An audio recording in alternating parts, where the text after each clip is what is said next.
Tapi kalau misalkan nanti setelah ganti seal masih bocor, berarti ini dari sini, Ya. dari tambalan ini.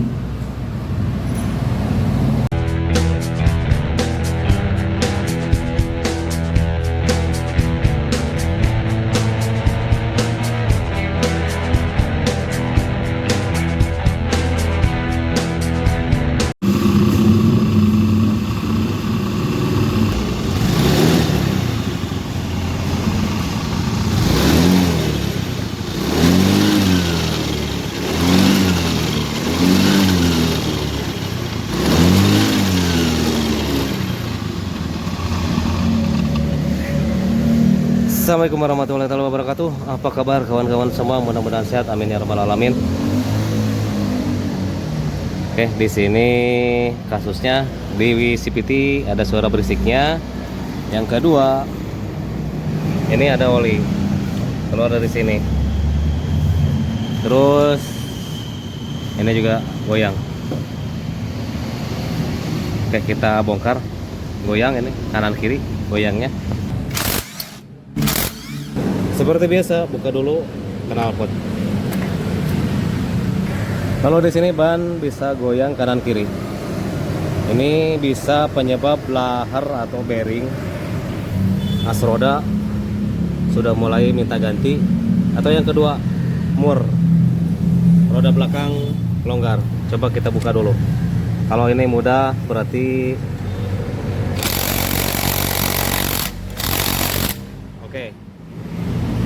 Tidak mampu untuk impact JLB 320, berarti untuk murnya ini kencang. Coba yang lebih besar impactnya, mampu. Kemudian lepas peleknya.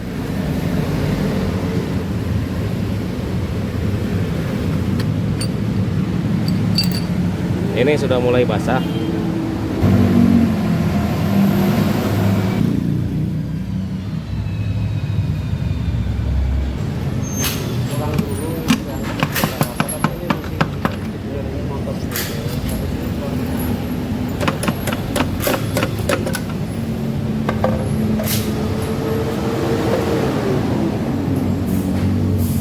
Di blok CVT pun banyak oli yang keluar.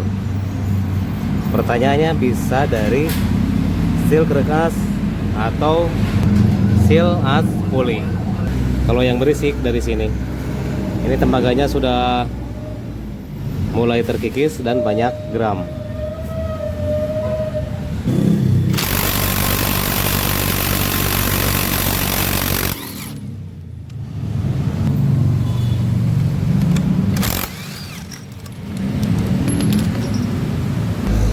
Oke, kita bongkar.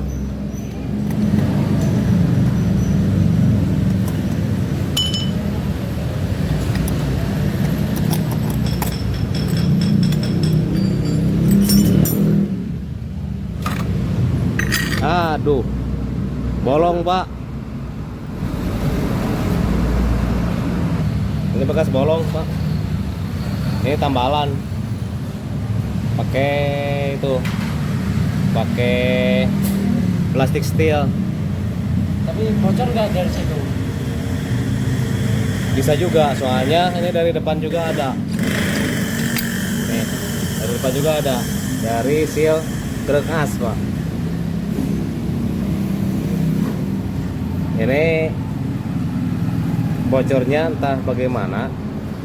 Kita juga nggak tahu ya. Soalnya ini udah pakai lem Pak tuh.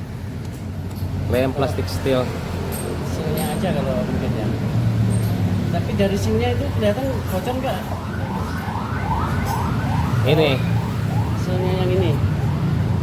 kalau di situ enggak. Yang bocor tuh yang depan. Yang krek as. Jadi gimana sekarang? Ya jangan aja yang silnya yang bocor aja diganti. Yang masing sini ya. Ya. Kalau sini silnya nggak bocor nggak usah. Ya. Nah, pertanyaan saya gini.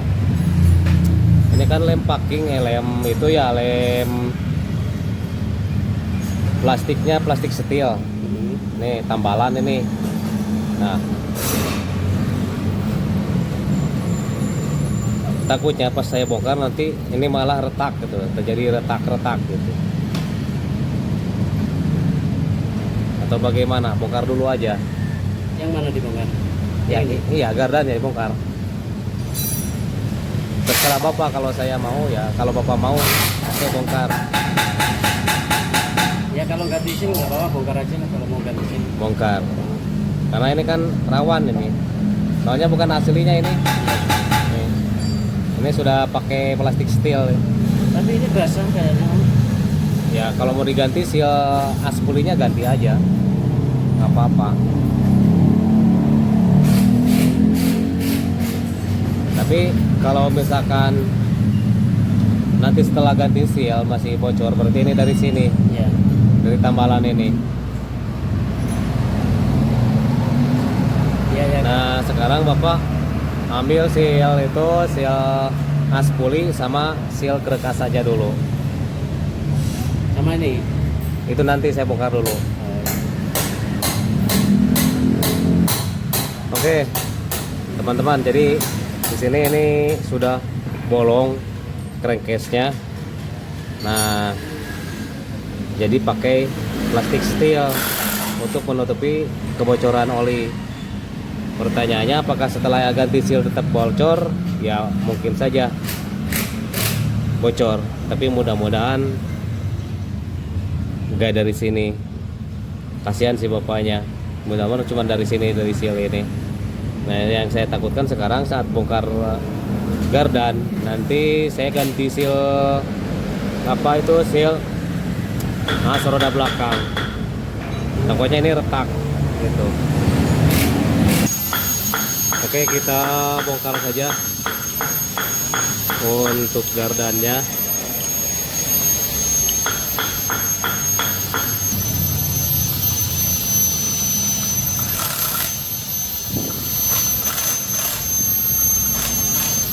Terus di sini juga terdapat ring. Entah kenapa.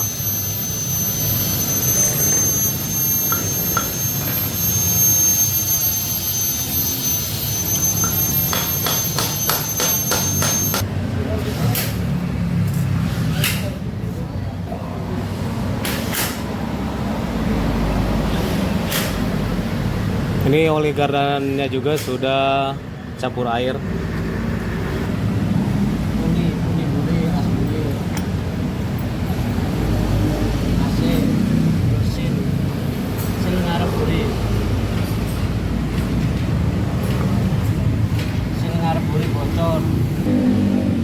Di sini juga sudah terdapat bekas kehausan. Nah, untuk oli yang bocor keluar dari sini, ini seal ini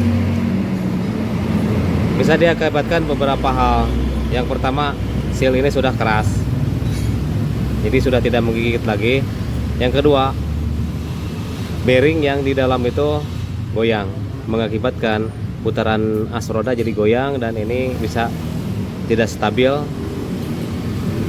untuk sealnya, makanya keluar ke sini keluarnya. Kenapa bisa ke sini? Karena di sini ada lubang untuk pembuangan oli kalau bocor.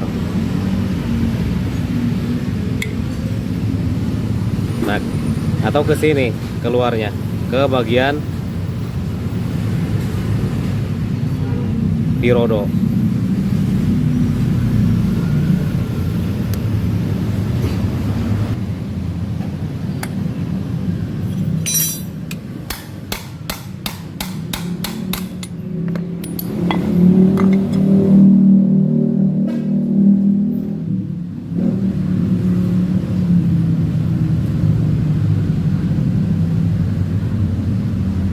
Sudah goyang, sebaiknya ini bearing diganti.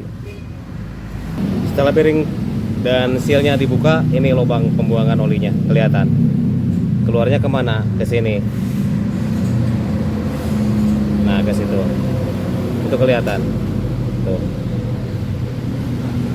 Oke, kelihatan. Itu lubang pembuangan oli kalau oli bocor keluar dari seal as roda. Seperti itu. Terus nanti ini pakingnya juga ganti karena sudah sobek dan tidak bagus lagi. Kemudian untuk bearingnya juga ini diganti. Kemudian untuk bearingnya diganti, termasuk nanti seal.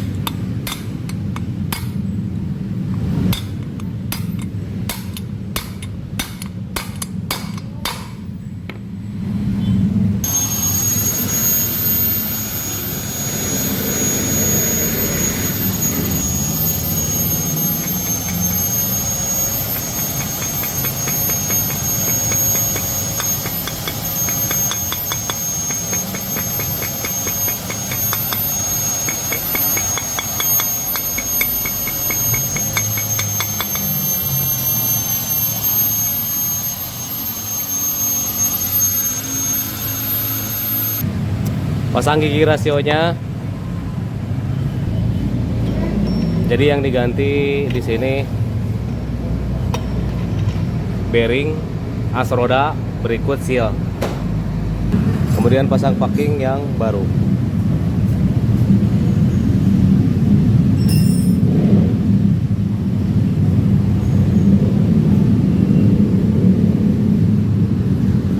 Lumasi dulu oli.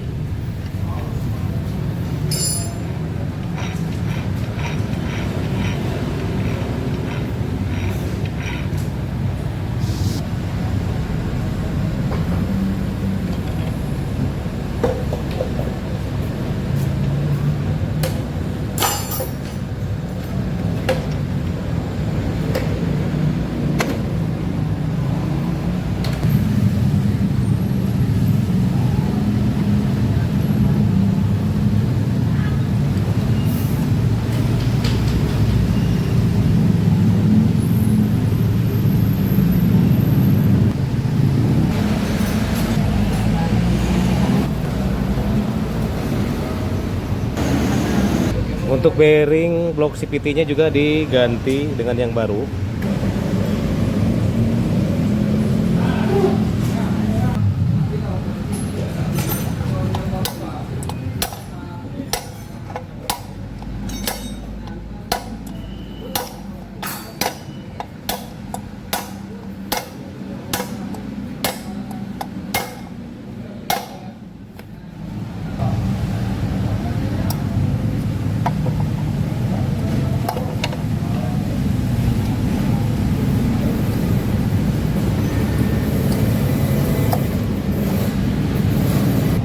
Kemudian untuk seal as pulinya juga diganti.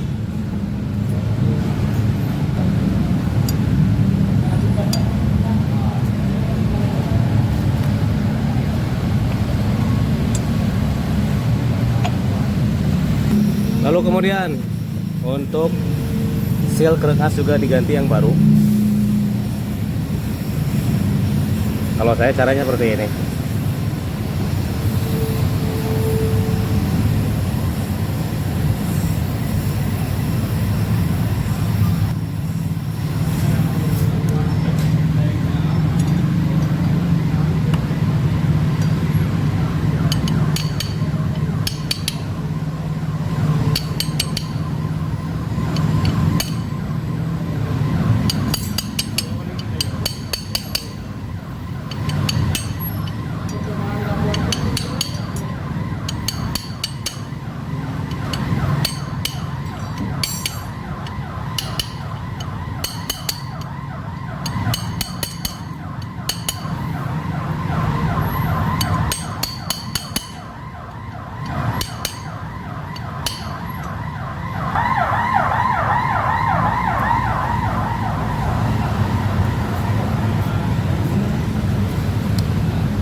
Untuk pasang roller sama, ini yang tertutup sama teflon, ini yang terbuka. Nah yang tertutup disimpan sebelah sini, sebelah sini, sebelah sini. Ini yang tertutupnya. Jadi untuk Honda Beat Carbo ini tipis sekali. Ini yang terbuka, ini yang tertutup, sama semuanya. Lalu di sini diberi template atau disebut juga grease sedikit saja, kurang lebih segini. Kemudian di sini juga sama, sedikit saja.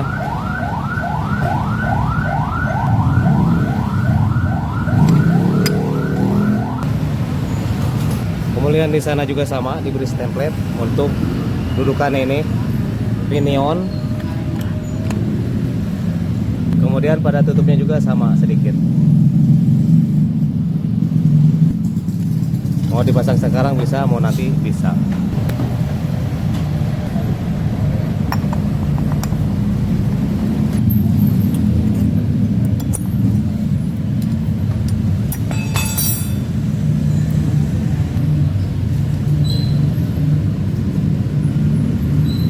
Lalu sesuatu yang aneh di sini muncul.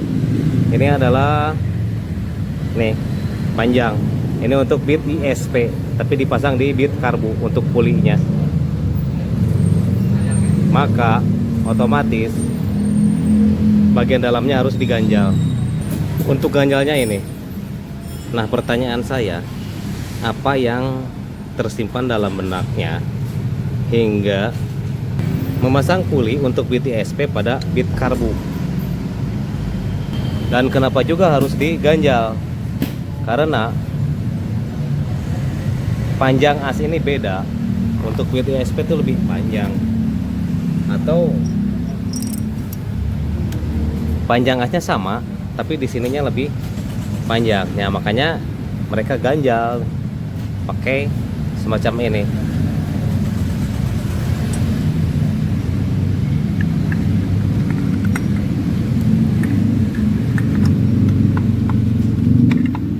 Yang kedua,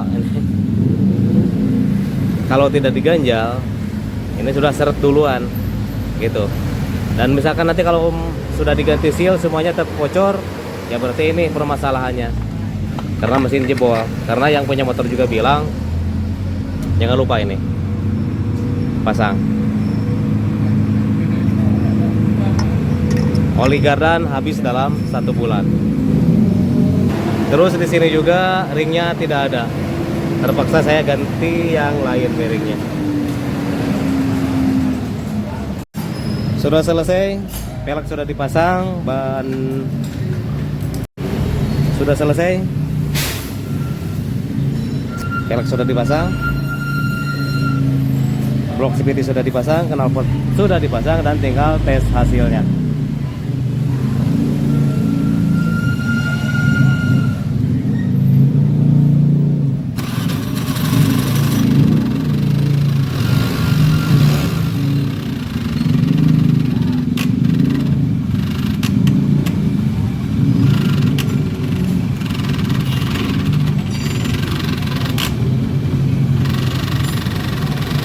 Timbul masalah baru ini.